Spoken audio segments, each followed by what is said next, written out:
connaissez l'histoire du flic, de l'oiseau chanteur, de la cinglée, de la princesse mafieuse? Birds of Prey, la fantabuleuse histoire d'Harley Quinn, est une histoire déjantée racontée par Harley en personne, d'une manière dont elle seule a le secret. Lorsque Roman Sionis, l'ennemi le plus abominable et le plus narcissique de Gotham, et son fidèle acolyte Zsasz décident de s'en prendre à une certaine casse, la ville est passée au peigne fin pour retrouver la trace de la jeune fille. Les parcours de Harley, de la chasseuse, de Black Canary et de René Montoya, ce télescope et ce quatuor improbable n'a d'autre choix que de faire équipe pour éliminer Roman. Après le succès critique incroyable de Suicide Squad, j'avais hyper hâte de voir Birds of Prey et de retrouver Harley Quinn, qui est sans doute l'un des personnages les plus riches de l'histoire du cinéma. Bon, j'arrête là tout de suite, vous avez compris dans quel état d'esprit je suis allé voir le dernier film estampillé DC Comics, et au final... non. Non, désolé, c'est juste pas mon truc.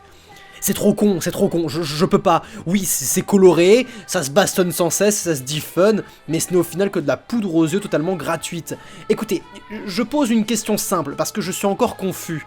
Harley Quinn, c'est censé être une experte en arts martiaux? Non, parce que je viens de la voir dézinguer quasiment à elle toute seule des dizaines de dangereux malfrats avec la même efficacité qu'un certain John Wick. Sauf que John Wick, d'une part, tout le monde le craint, il a des flingues et puis bah il s'en sort pas souvent indemne de ses combats. Là, la Harley, tout le monde se fout de sa gueule, mais elle pourrait être responsable d'un putain de génocide au marteau sans se faire toucher une seule fois. Oui, univers de comics si tu veux, mais désolé, si c'est con, point barre. Putain, ce personnage m'insupporte. Je trouve Margot Robbie, qui est une excellente actrice, je la trouve détestable dans ce rôle, avec son vieux rire à 2 balles et ses putains de rollers de... Je m'énerve. Restons zen. Birds of Prey est un film qui veut nous montrer désespérément à quel point il est cool. Alors il te fout de grosses scènes d'action décontractées, des one-liners à tout va et du bon vieux punk rock des familles. Je suis un gros fan de Joan Jett, mais ça m'aurait fait plaisir de l'entendre dans un autre film, ça ne lui rend vraiment pas justice. Et niveau girl power, on est sur un niveau Terminator Dark Fate plus forcé, tu meurs. Tous les mecs sont des enculés. À la fin, c'est carrément une armée de 100 hommes musclés et virils qui se font poutrer par 5 femmes dont une enfant voleuse. Paye ta menace en carton, à aucun moment on a peur pour nos protagonistes, elles sont beaucoup trop cheatées. Et quand Ewan McGregor cabotine, c'est kiffant et il paraît menaçant.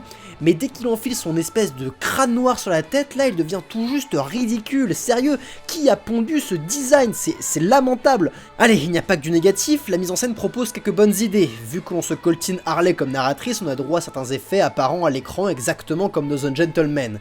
Les plus réussis et ceux qui m'ont arraché un sourire de mon visage sont les arrêts sur image sur chaque personnage en voulant à Harley, accompagnés de leur nom et de la raison pour laquelle ils ont la rage. Et certaines raisons sont assez drôles, mais sinon... Si, allez, j'ai apprécié le personnage de Huntress joué par Mary-Elizabeth Winstead.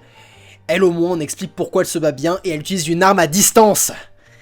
Non, franchement, passez votre chemin. Si vous voulez voir un film fun et décontracté, allez voir le dernier Guy Ritchie que j'ai mentionné plus tôt. Lui au moins ne vous prendra pas pour un demeuré.